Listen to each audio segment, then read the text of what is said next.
morning and welcome to the morning show live on Fusion. I'm Giannis Pappas. My co-host Pedro and Mariana are out today, so Dan Lieberman is guest co-hosting with me. It's good to be here, man. Good to be here with you, bro. What's up? We haven't done this since rehearsals. I know. But it's like riding a bike. You know? It is. It's good. Yeah, we're in it. Yeah, we're having a good time. It's fun. Now we're sharing the stories we want to see in our news feed today. It's time for our morning feed, and I'll start it off with the story that I don't know. Everybody who's watching the Grammys is talking about this. Jay-Z. Oh, yeah. Jay-Z and Beyonce. Jay-Z and Beyonce. But take a look at Jay-Z's acceptance speech from last year. That's him drinking a little cognac at his Grammy. Oh, my God. It's nice to be him. And so this year, he stayed true to form. And during his acceptance speech, take a listen to what he said during his acceptance speech this year. I want to thank God, a little bit for this award, but mostly for that and all the universe for conspiring and putting that beautiful light of a young lady in my life. And I want to tell Blue that, look, Daddy got a gold sippy cup for you. My God. Oh, my God. That has to be the luckiest little baby ever. It's not like the baby's going to know. I mean, the baby just wants a sippy cup. She doesn't know if it's a gold Grammy or if it's a bottle. She has no idea. But she's a little princess. Yeah, my favorite is he said, I want to thank God just a little bit. Yeah. I want to thank him just a little bit. Yeah. But mostly I want to thank Beyonce for being so fly with that. That's his goddess, you with know? my fatty daddy. Can't keep your eyes off my fatty daddy. Yeah, she looks so good. Everybody was looking at that fatty. Yes, Everyone was talking about that. Well, all right. Well, here's what I'm sharing, Giannis. This is an amazing video I want to show you about this 2-year-old kid in Australia. You won't believe what he can do. Look at him go. Look at him go. There he is, skateboarding, and he's not just like, riding. He's like really riding it. God. And he doesn't even flip over. I mean, this is, you could argue this might be like, child abuse or, neglect. But hey, he's doing a pretty good job. So you sort of have to just let him go. That kid looks like he's a prodigy, man. That reminds me of like when you saw Tiger Woods when he was a little kid going on that late night talk show, just like you're putting. You can't stop him. If he's that good, you just got to roll with it. That could be the next Tony Hawk right there. Yeah. All right, we just told you the stories we want to see today, but there are also plenty of other stories we want to just please stop trending. Here's Ramina Puga.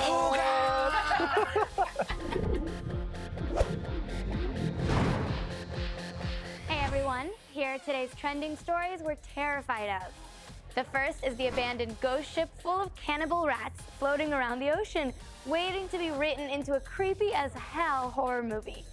The empty cruise is now drifting toward the UK, which is good for us, but we should still be freaking out about a contagion-style disease happening once these rats reach land. Can somebody please do something about this and stop writing about it everywhere? And the next story we're really scared of is an ad on Craigslist that's seeking a female to come serve drinks to a bunch of dudes at a poker game and to give the winner of each game oral sex for $250. This is so wrong and so gross, and I hope that it's a joke and that no one actually replies to these old pervs. Please, fellas, stop trending. Back to you guys. Yeah, the internet is a flame with pervs. It's really a wild one. Yeah. I know. Well, here's Dan Lieberman, guys, to tell us what's happening in the headlines. Thank you, Dan. Here's what's going on. It's just us today. I don't know what to do. Toss to yourself. Here's what's happening. NSA leaker Edward Snowden gave his first television interview yesterday. Snowden says the U.S. government wants him killed for leaking documents. Here's what he had to say. But what I will say is there's no question that the U.S. is engaged in economic spying. If there's information at Siemens that they think would be beneficial to the national interests, not the national security of the United States, they'll go after that information and they'll take it. And Snowden also said he sleeps well at night knowing he did the right thing. He also believes the NSA didn't just spy on German Chancellor Angela Merkel, but other top German government officials as well. And violence in the Ukraine and unrest there is reaching a boiling point now, with activists taking over buildings in 10 cities across the country. The justice minister there is threatening a state of emergency after protesters took over the Justice Ministry building in Kiev yesterday. Opposition leaders say they will take nothing less than President Viktor Yanukovych's resignation. At least 5 protesters there have been killed. And in news that reminds us of just how gross cruise ships can really be, hundreds of people aboard a Royal Caribbean cruise ship are sick with a stomach bug. The Center for Disease Control is now investigating the outbreak aboard the Explorer of the Seas ship. More than 300 passengers and crew members are sick with really nasty symptoms we won't really want to tell you about on TV. But the 10-day cruise from New Jersey to the Caribbean was cut short by 2 days because of the outbreak. And the Olympic torch is making its way through the northern Caucasus region of Russia today, the center of concern for potential terrorist attacks on the upcoming Sochi Games. Meanwhile, the mayor of Sochi says that homosexuality is not accepted in his region, but that gay visitors could come to the Games. He told BBC, quote, "We do not have them in our city." Well, what welcoming statements those are just before the Games. And finally, last but not least, the 56th annual Grammy Awards last night. Daft Punk won for Album and Record of the Year for Get Lucky and Random Access Memories.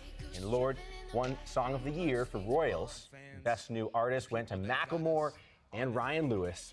And who could forget those performances by Beyonce and Jay-Z and Taylor Swift? They all stole the show. Taylor was a good audience member, also dancing her face off there. Even made some funny GIFs online that sort of went viral. She was dancing all night long. Yeah, somebody's got to check that Lorde for like creativity, steroids or something. She's 17 years old. It's so many hits. I mean, just in a year, it's all you hear. Her album is amazing. She's great. Yeah. Now to the story we picked for you this morning. We're taking a closer look at the growing legal marijuana culture in America. And for the first time ever, polls show a majority of Americans think that pot should be legalized, and as attitudes have changed, so has the business and uses of marijuana. Yeah, even President Obama recently said that pot is not more dangerous than alcohol, which was huge. And this, of course, is all part of our Canna Business Report, and we're joined, as always, for this segment by our Fusion correspondent, Ryan Nurs. What's up, bros? What's up, bro? Chachos. What's up, man? This is a Bro Chacho only show. A lot of testosterone on the stage serious. Yeah, today. just a couple dudes hanging out. Just a couple guys hanging out in the morning on TV. Yeah, no big deal. All right, let's talk some weed, Let's as talk weed. bros will do. Right, so, this is called the Canna Business Report, and I think it's about time we talk about just how much of a business this is actually becoming with Colorado and Washington. Did you ever think you would hear the term marijuana venture capitalist? Not in my lifetime. No. Well, Is that real? it exists. It actually exists. And say what you will about weed, but it's a product that's always in demand. And as legalization spreads, you have to admit it's a great investment. There's always a demand for it, right? So now it's about the supply side. This could become like the biggest business in America one day. Yeah, of course. I mean, it's been an underground business that's been making, millions and millions of dollars per year. And now it's coming above board. And some people are getting in on it early, right? I mean, this is still... Exactly. Yeah. Exactly. So we reached out to this guy. His name's Justin Hartfield. He was named by Business Insider the first venture capitalist of the pot industry. And he told us why he decided to be a pioneer in this industry and start what he called Emerald Ocean Capital. Listen to this. Earlier in 2013, we decided to start Emerald Ocean Capital as part of Ghost Group to take advantage of some of the entrepreneurs and the investors that we were starting to see. Because it was really kind of the tipping point, the Cole memo. And then we really started to see investors and entrepreneurs that were, like Ivy League guys, Yale guys, Harvard guys, Wharton, and, really start seeing some thought into these business plans and not just, I want to grow weed in a warehouse. So official, the name of the Right? company, Capital. It's just weird to juxtapose those two things. It almost sounds like a scam, but this is actually real. He mentioned something called, what, the Cole memo there? Yeah, right. So there's all these memos, and basically what happens is because federal laws and state laws are always, not locking heads. Basically, what happens is the feds every once in a while say, okay, these states have medical marijuana. We're going to decide whether or not we're going to basically make this difficult for you or not. And early on, the first Obama administration, Obama went after a bunch of dispensaries and just shut them down. So then this Cole memo, Deputy Attorney General James Cole came out and said, look, if you guys follow these 8 rules, which is basically like don't distribute to children, things like that, then we'll leave you alone. right? So this is really what's allowed him to get into this business. Exactly. Is that announcement. Exactly. And these guys, like venture capitalists, people who want to invest in this, they're waiting to hear, like, okay, great, it's legal in this state, but what are the feds going to do? And the second that they do that, boom, he started his venture capital firm immediately. Right on. Yeah. It must be pretty hard for him because it's only legal in a few states now, right? So what are some of the hurdles? Well, that's a good question. And basically, I thought, okay, this guy must be putting money towards grows, towards dispensaries. But we asked Justin, what kind of businesses Emerald Ocean is investing in? And he said, basically, because they can't use the banking system to invest in marijuana grows and dispensaries, they can only invest in ancillary businesses, as he calls them. So listen to this. So, I mean, banking is a huge issue right now.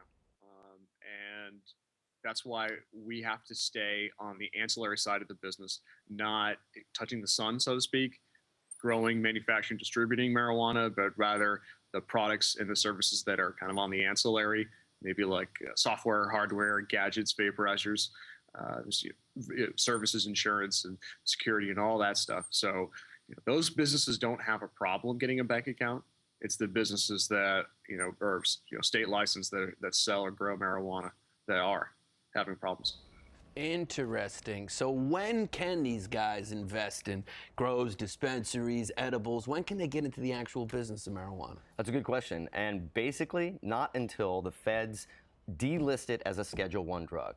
When it's a Schedule I drug, they're saying it has no medical uses, and basically they won't touch it. So until the feds say it's not a Schedule I drug, none of these guys are going to invest in anything but ancillary businesses, which includes weird things like pot tourism. You know what I mean? Like now they have actual pot tourism companies in places like Colorado, and that's the kind of thing that these guys can invest in now. Do you think Jefferson and Hamilton could have ever foresaw that this issue would come down? There'd be a state versus federal pot issue? Yeah, exactly. It would be like a blunt on the face of the new dollar bill or something. I mean, they never really pictured that. Yeah. I mean, those guys were growing hemp. You know what I mean? That's one thing potheads always talk about is like, Jefferson was growing hemp back in the day, and the first flag was made out of hemp. So it was a thing back then, but I don't think they were smoking blunts back then. Culminating now. Thank you, Ryan Nurse, everybody, Ryan. with our Cannabis Report. Coming up on the morning show on Fusion, there's a one-way ticket to Mars with your name on it. Yeah, and plus, can non-conventional medicine be more effective than traditional medicine? Well, medicine can sting sometimes. We're talking strange medicine with Dr. Juan coming up. You don't want to miss this. You're watching the morning show on Fusion. The bros are taking over today. Tweet us at the break at Fusion Morning. Peace. We'll be right See back. you after the messages.